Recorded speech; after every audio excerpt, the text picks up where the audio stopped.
I would say in 10 years ago, maybe more, because I've lost I don't 5 years, 10 years, 15 years, I don't know anymore. But for sure 10 years, we adopted a word called algorithm. And we started using it even though we didn't know what the hell it meant. We would just insert it into our explanation of things. How does that work? Oh, it's an algorithm. And we'd all go, oh, I see. Oh, an algorithm. I get it. And no one really knew what the hell an algorithm. Maybe 1 out of a dozen people actually knew what an algorithm was. I'm not even sure I know what the hell an algorithm is now. Let me just try to define it now off the cuff. An algorithm, some sort of code in a process that determines what things happen and what you see or not see, and that's just a derivative of social media, but maybe there's algorithms for other things. Get what I'm saying? We just all thought that we knew what algorithms are, and to this day, it's now become a normalized thing. Oh, it's an algorithm. You know, we talk about it like it's an entity. Well, the algorithm shows this to me. Like it's almost become an overlord or God. Well, I can't help it. It's just what the algorithm gives me. You know, it's my algorithm. So we have our own. We've placed identity on it, right? It's my algorithm, and it's for me only. My algorithm is catered to what I enjoy watching, I suppose, or ingesting as far as information goes. It's my algorithm. Your algorithm's different, even though both of us don't really know what an algorithm is. Now we could have an argument that we do, you know, and someone would probably have a pretty good explanation of an algorithm. You know, and an algorithm is this, right? And we'd be, yeah, that sounds right. I'm going to go with that, and I'm going to parrot that because I don't know what it is, but that sounds like a good one.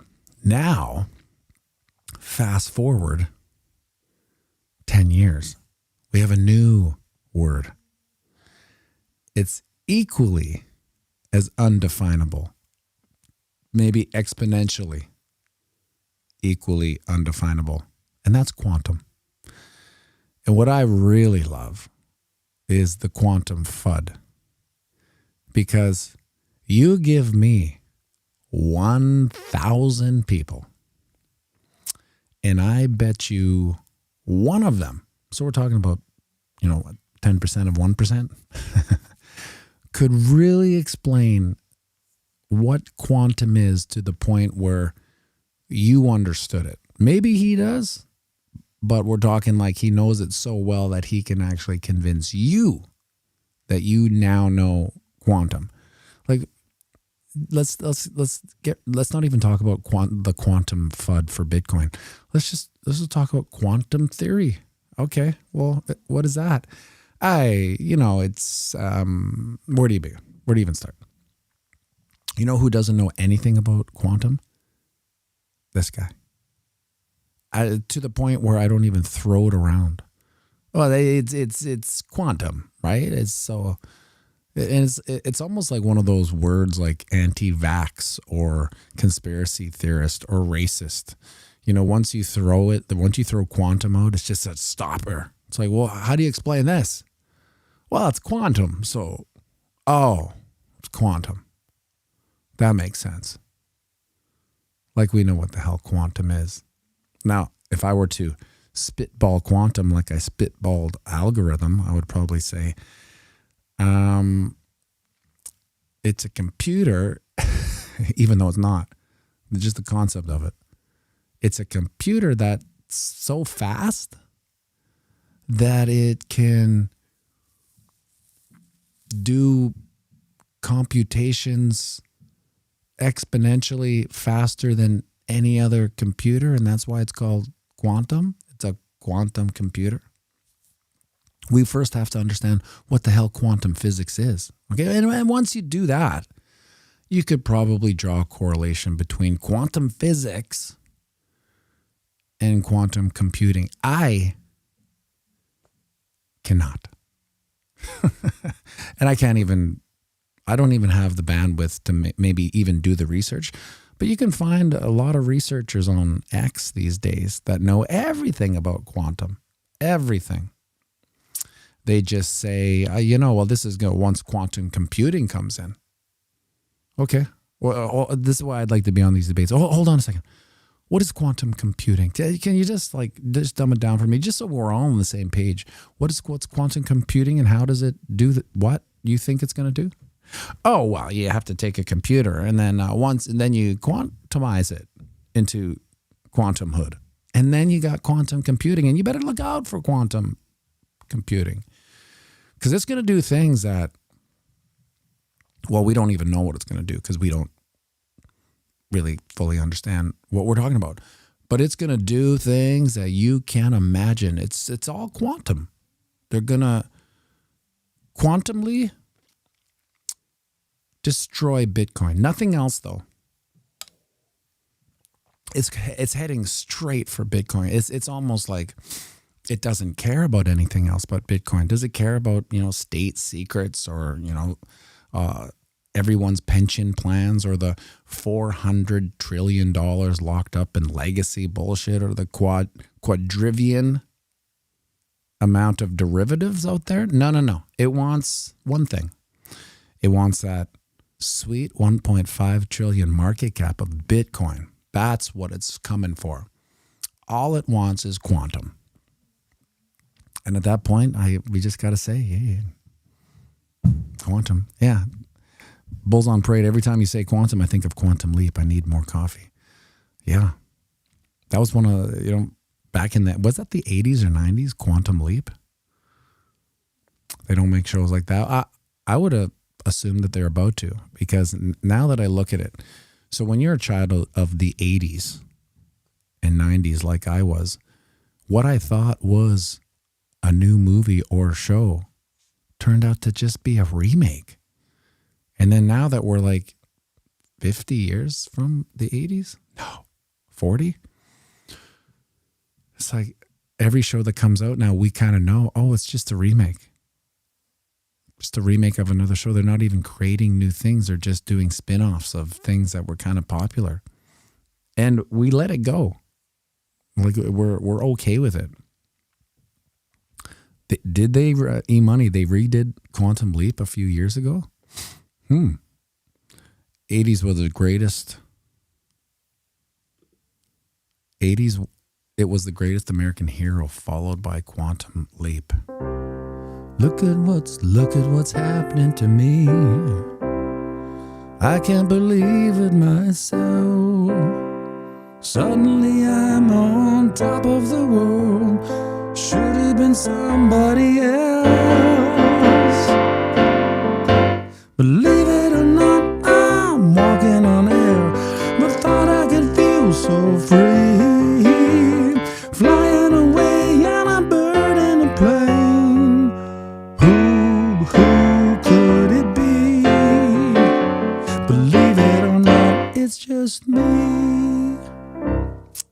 Speaking of quantum, I guess in my brain that's filled with a quantum amount of brain cells, there lives in one of those brain cells the chords and lyrics to Greatest American Hero.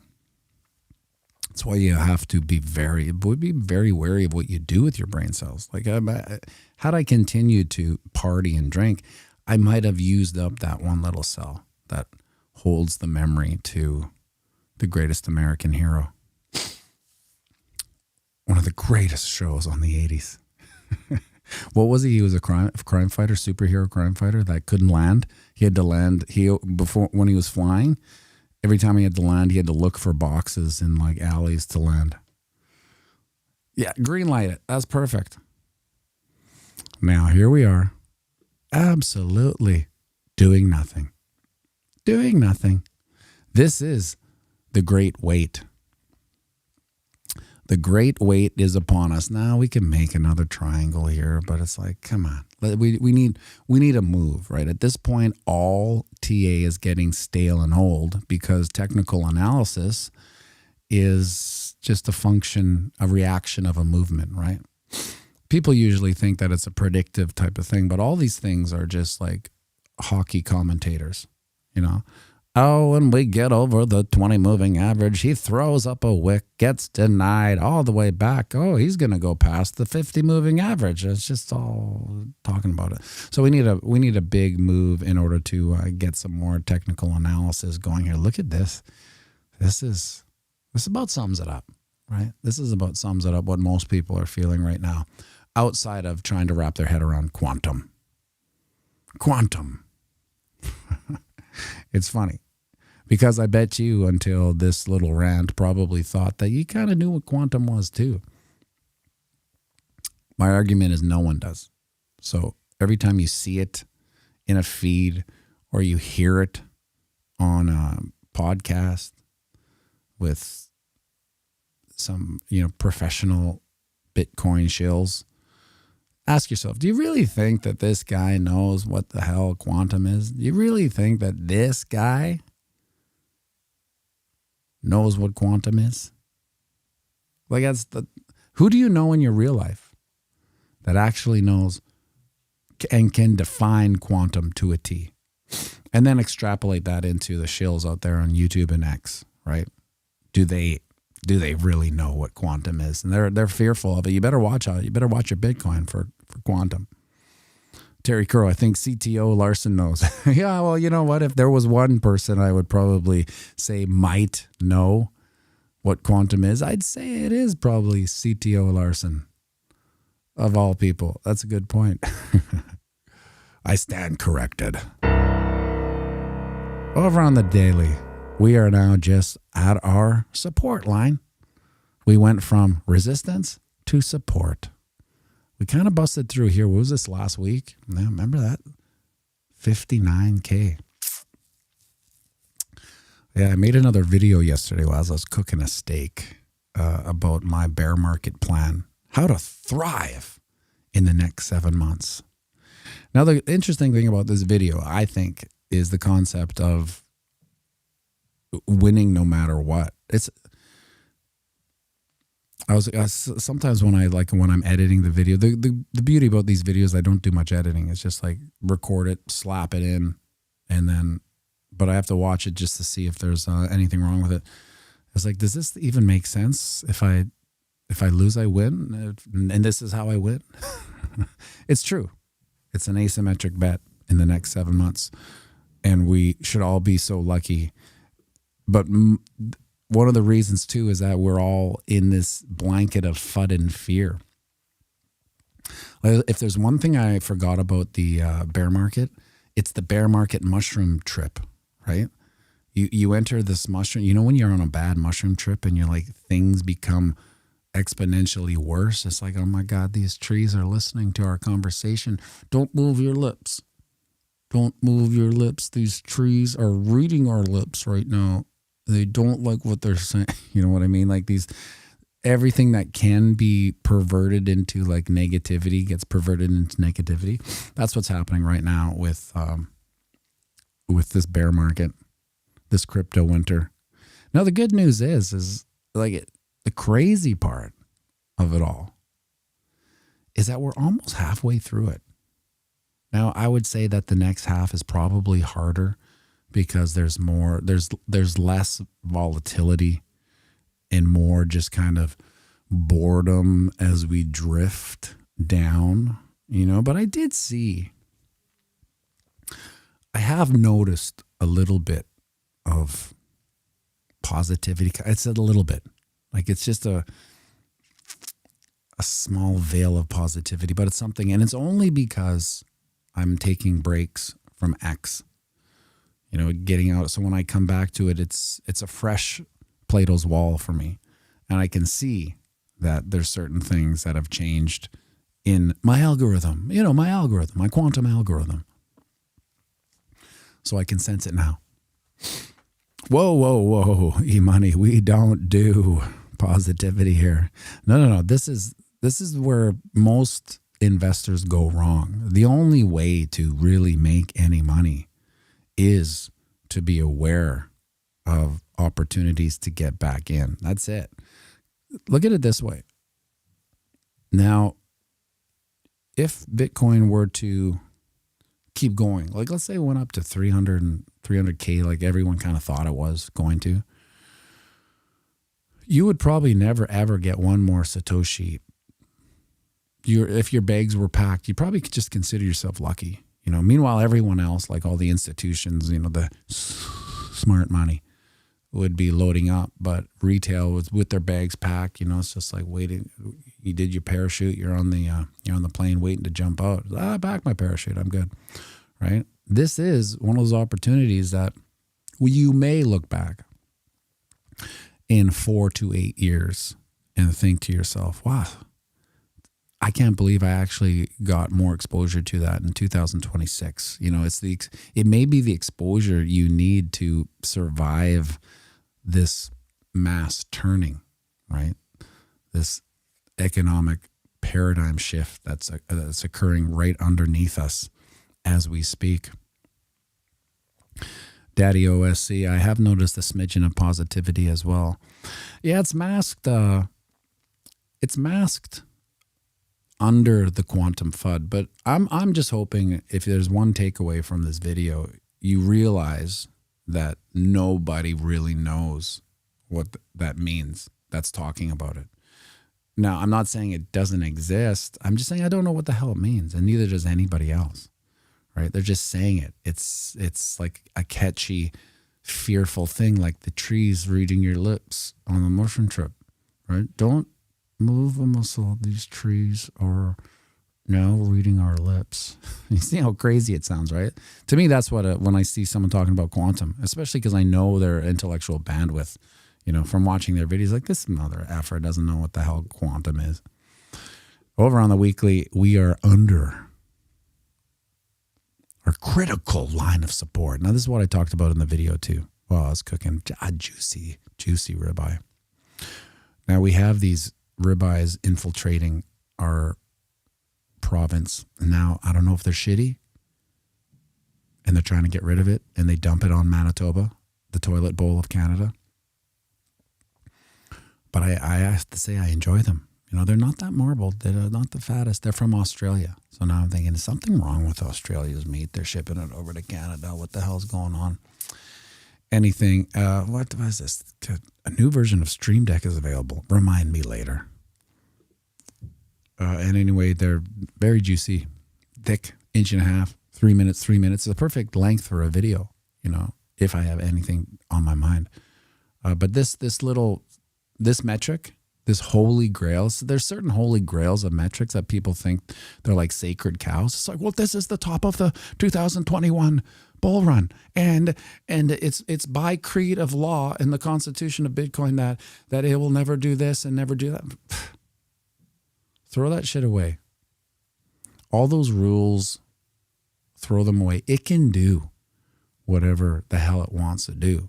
Will it find support here? Probably. That's muscle memory and the psychological consensus of traders, But the reason why this is a kind of a misnomer for me is that, let's say you bought up here. Most people didn't, but let's say you were a noob, 2021, bought at the top, right? Well, you watched it all go down and then it came back up. So you know that there's this. And now you're like, hold on a second. We're back where we started, but we did go there. So if this was a shorter timeline, like let's say a year between let's say this 2024 or something, this would be a mass capitulation event because there's a lot of promises people make to themselves when they err in their entries. They say, oh, God damn it, been underwater for a year. If it just goes back to zero, I'm out. Sayonara, Satoshi. It was fun. It felt horrible for a whole year. My wife didn't really talk to me about finances, which is probably better. But now, I'm going to re-enter the relationship and just get out, right? But because this is 4 years, the grieving of the mistake is gone. And now you're ready. Ready to get back in there. Chadwick, people don't do what I do for bear market. People don't do what I do for bear market. I'm reading that as a question mark. Go into a deep depression where every day feels more endless and emotional as the last. Oh, I get it. People don't do that. I think most people do. Most people do fall into a deep depression, and that's why the biggest mistakes are made, right? For some reason, think about how fucked up human psychology is. When price is booming, that's when all the dopamine hits and serotonin. It's like, I gotta get into this. It's going so high. This thing is going up in value, and I want to buy it now that it's super expensive. That's my thesis. I don't know what your investing thesis is, but mine is I wait for the price to go up. I get super excited, and then I buy. Is it the top I usually buy at? Yeah. But one thing's for sure. I'm never buying at the bottom. Like some sort of badge of honor, right? You got it wrong. It's actually the opposite. You wait for what you think is close to the bottom. When everyone says it's garbage, when people start becoming quantum theorists and physics PhDers saying it's going to zero, and there's FUD everywhere, and it feels like you're kind of cheating on the world's wife, right? It's like, I don't know if I should buy this. That's when you buy it. Not when it's going up, skyrocketing. But I've been around normies, and look, my fingers are still on the keys for some reason. They're stuck. I got to peel them off there. I've been around normies enough to know that that's just the way it is, and it's never going to change. It's never going to change. In fact, it's such an instinct for them. When price goes down, it's like they can't help but sell. It's so weird. I have to have the conversation with people. Like, yeah, no, I don't know. I think I got to get out. I was like, get out. Why? It's the price is going down. I feel like as it goes down and I lose more, I should just sell it the rest, and then wait till it goes back up again. And then when it goes back from where I sold, I will get some sort of emotional feeling of I did something horribly wrong. And then in order to make up for that mistake of doing something horribly wrong, I will buy at a higher price than I did. And that will make everything feel better in some crazy way. I will feel better that I bought at the top, sold at the bottom, and then bought at the top again. You see how the serpent eats the tail for these, normie investors? Terry Curl, I FOMO'd in at the middle. Well, it's a lot better than FOMOing in at the top. That's for sure. Let's check a look at some. I haven't seen it in a while. The metrics. Did the kids still call them metrics? 12 extreme fear. Hey, it was at 5. So we've doubled. We've got less fearful by 1x. 2.31 trillion crypto market cap. Let's see the inflows. Oh, look at this. This is a great representation of what's happening. I guess that was a holiday. Just a slight smidgen of inflows. Erased by the outflows. But let's see, as well as the quantum physicists out there, you also have these people that think BlackRock is a wallet, that they're this kind of dark black, no windows in their building, that buy and sell their Bitcoin. The two teams are insane, both, right? I understand quantum physics, and I think BlackRock buys and sells for themselves. They don't.